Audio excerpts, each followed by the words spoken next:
تم بھی ضد کر رہے ہو. آیت اٹھا کے پڑھیں گے جو کفار کے حق میں نازل ہوئی, جو بت پرستی کے لیے جو انہوں نے کہا کہ ہمیں بت پرستی, بت کی پوجا کرنا ہمارے باپ پوجا کرتے تھے اس لیے ہم پوجا کر رہے ہیں, اس کی مذمت خدا نے فرمائی ہے. تو اس کو لا کر کے ہم رپیٹ کرتے ہیں. ایسوں کو پہلے ہی رسول اللہ نے بیان فرما دیا ہے.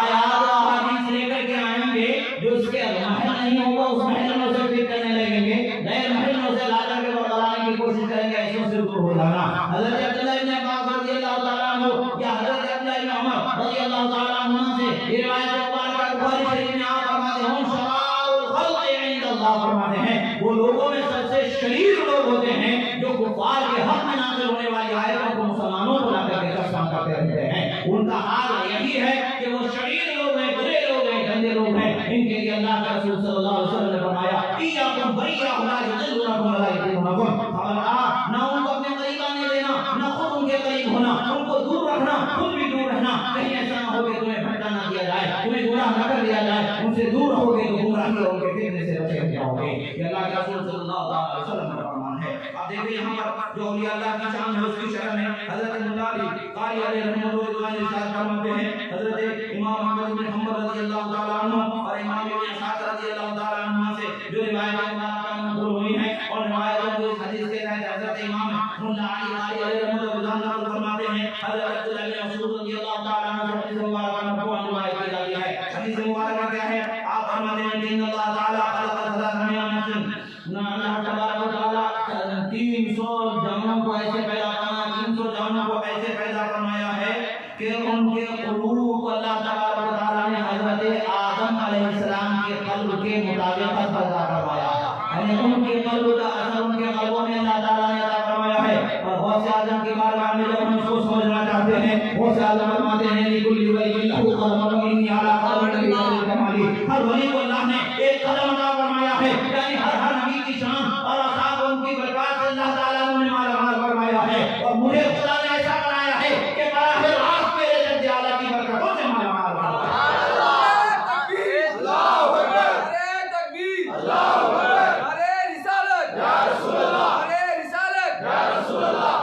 براہ راست مجھے میرے جد کریم مولائے میرے جد کریم سرور انبیاء کی نقش قدم پر اللہ تعالیٰ نے مجھے فرمایا ہے. اور آپ فرماتے ہیں کہ میں نے رسول اللہ نے جہاں جہاں قدم رکھ کے اٹھایا اور اس مقام پر قدم رکھا گیا, سوائے اس مقام نبوت کے جو ان کے لیے خاص ہے, نبی ان کے بعد کوئی نہیں, تو اس مقام نبوت کے اس قدم نبوت کو چھوڑ کر کے ہر مقام ہر قرب کے قدم پر خدا تبارک و تعالیٰ نے ان کی تابعیت میں مجھے قدم رکھنا نصیب فرما دیا. اسی کو فرماتے ہیں لکل ولی لہ قدم وانی علی قدم النبی بدر الکمالی, ہر ولی کو ایک شان عطا کی گئی ہے, ایک آپ کا حصہ عطا کیا گیا ہے. اس کے لیے کسی خاص ذات کو اللہ تعالیٰ نے متعین فرمایا ہے. اسی طرح روایت کرتے ہوئے فرماتے ہیں امام احمد بن حنبل کہ 300 لوگوں کو اللہ تعالیٰ نے حضرت آدم علی نبینا وعلیہ الصلوۃ والسلام کے قلب مبارک کی برکتوں کے ساتھ پیدا فرمایا ہے. یعنی براہ راست ان کے قلب پر ان سے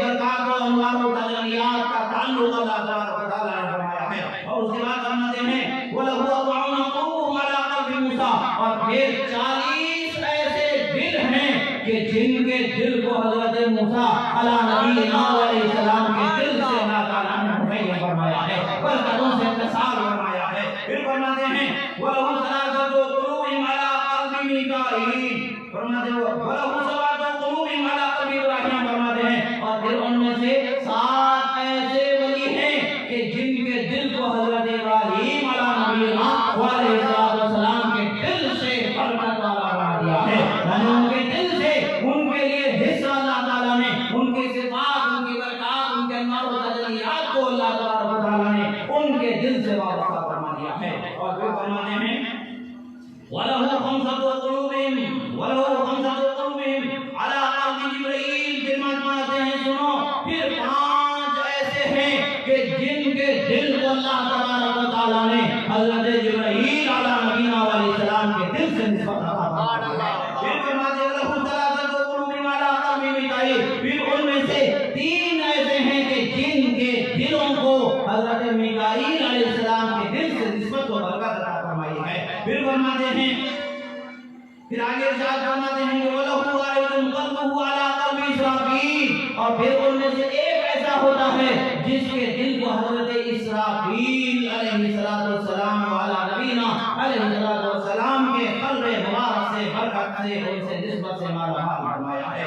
یہ اولیاء جو 300 لوگوں کی جماعت کے قلوب کو جو متعین فرمایا گیا ہے، پھر اولیاء کے قلوب کے متعین برکات سے نسبتوں کے ذکر کے بعد پھر ان کے درجات سے یہاں پر متعین فرمایا ہے. اسی احادیث مبارکہ سے پھر فرمایا ہے کلما مات واحد من الثلاث جميعا ابدل الله مكانه من العامه. یہ جماعت ابدال کے اوصاف کو بیان کیا جا رہا ہے. جب ان میں سے کوئی ایک مر جاتا ہے تو ان کی جگہ پر دوسروں سے اللہ تبارک و تعالیٰ وہ خلا کو پورا فرما دیتا ہے، اس جگہ میں وہاں پر متعین فرما دیا جاتا ہے. اب یہاں پر دیکھیں اصل بات جو حضرت امام احمد بن حنبل نے بھی ذکر فرمایا اور حضرت امام صاحب مشکات اور مشکات شریف نے اور اسی کی شرح میں حضرت مولا علی قاری علیہ رحمۃ اللہ رضوان بیان فرمایا. بہم القول بلا عن هذه الامه فرمایا جاتا ہے یہی وہ جماعت ہے اولیاء کی کہ جن کی برکت سے اس امت سے بھلاؤں اللہ تعالیٰ دور فرمائے.